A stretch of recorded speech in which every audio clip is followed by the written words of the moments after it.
Hello everyone, it's Daniel from TechMindFactory and welcome to my video series about implementing secure applications with Microsoft Azure Cloud. Implementing applications with Microsoft Azure can be exciting and easy. However, making sure that all the best security practices are in place can be challenging, especially from a developer perspective. That's why I created this video series for software development teams, architects, and cloud specialists who would like to learn more about implementing Azure Cloud applications using security best practices.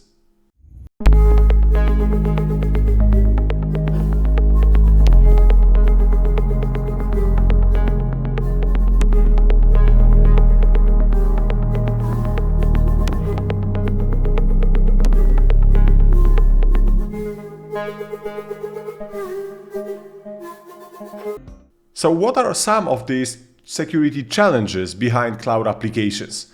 How to securely store and access secrets and credentials when we implement our application that will be hosted in Microsoft Azure Cloud. How to secure access with authentication and authorization. How to work with cloud services from the local machine if we want to test something but utilizing the service in the Microsoft Azure Cloud. How to securely connect to this service. How to securely access and store data, like for instance in the SQL database. Or how to securely deploy application packages to the Microsoft Azure Cloud using tools like Azure DevOps or GitHub. So those are the things that we will cover in this video series. Okay, so this is the solution architecture I created for this video series. So obviously I will not explain all those services configurations and connections, but we are going to focus on some of them to understand how to secure this integration with Microsoft Azure Cloud Services from a developer perspective.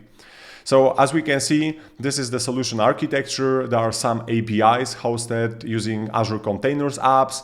There is Microsoft Graph API used. There is Microsoft Entra External ID identity provider used to secure the solution. There is Azure API management. There is Azure Key Vault, Azure App Configuration, Azure SQL Database. So different kinds of Azure services.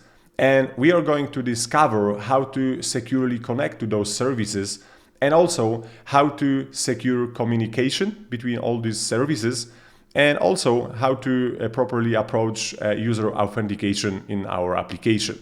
So that's why I also prepared this demo application and set of APIs. So on the right side, there is like a screenshot from a secure cloud web application that I created. So users can authenticate and access functionalities of this application. So to upload files for scanning and also to retrieve documents. And on the left side, there is like a screenshot from one of those APIs I developed, so File Upload API to securely upload files to Azure Blob Storage in the Azure Cloud. Perfect. So right now it's time to see this in action. I want to do a quick overview before we will dive into specific topics in the next videos. So let me start with a web application. So this is Blazor application hosted in the Microsoft Azure Cloud using Azure Web App Service. This application is available only to authenticated users. It means that all the functionalities like documents, file upload sections are not available to anonymous users. So as we can see, when I click one of those sections here, I see information, please authenticate first. So it means that I have to authenticate, and to do it, I will use Microsoft Entra External ID, which is identity provider that is used to secure access to this application and also set of APIs. So when I click login button, I'm redirected to Microsoft Entra External ID login page. I've already created my account, but obviously I could go through the registration process and register my user account. So I have this one already registered. I have to provide my password. And once I'm successfully authenticated, I'm redirected back to application. There is this greeting, hello Daniel administrator, because this is my administrator account. And now when I open documents section, I can see all my documents that I uploaded in this application.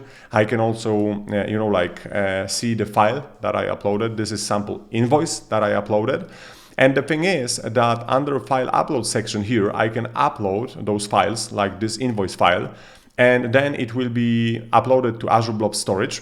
then the document intelligence service in the Azure cloud will scan the content of this document, will extract the data, and will store this data in the SQL database. So in the end, that's why I have this nice view here displayed, because I load all those files from Azure Blob Storage. And also this data we can see here, like invoice ID, customer address, and so on and so forth. This data is extracted from the invoice and it's stored in the Azure SQL database. So simple functionality, but underneath there are a lot of integrations in the Microsoft Azure cloud happening. Let me show you the resource group here. So as we can see, these are all the services I created for this solution.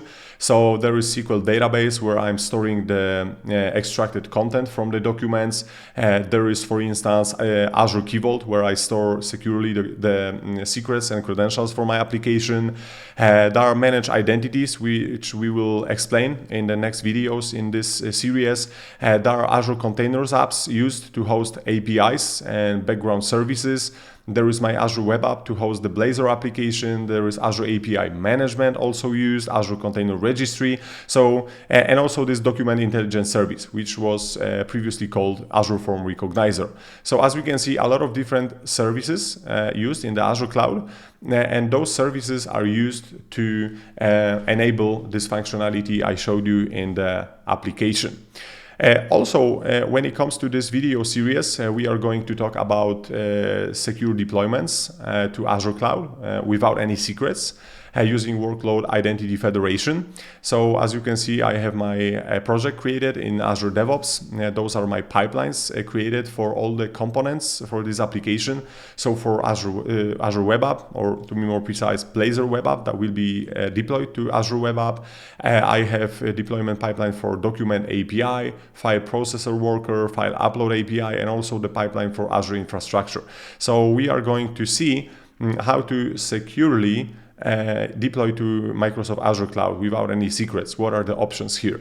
And last thing, as I mentioned, to secure the solution, in this specific scenario, I use Microsoft Entra External ID. So this is my External ID tenant, which I created. And here I registered all those applications I mentioned before to enable user authentication in this solution. Great. So that's it for this video. I hope you enjoyed this. And as I mentioned, I encourage you to watch other videos in this series. I hope you will find it interesting and helpful. And see you in the next video. Thank you.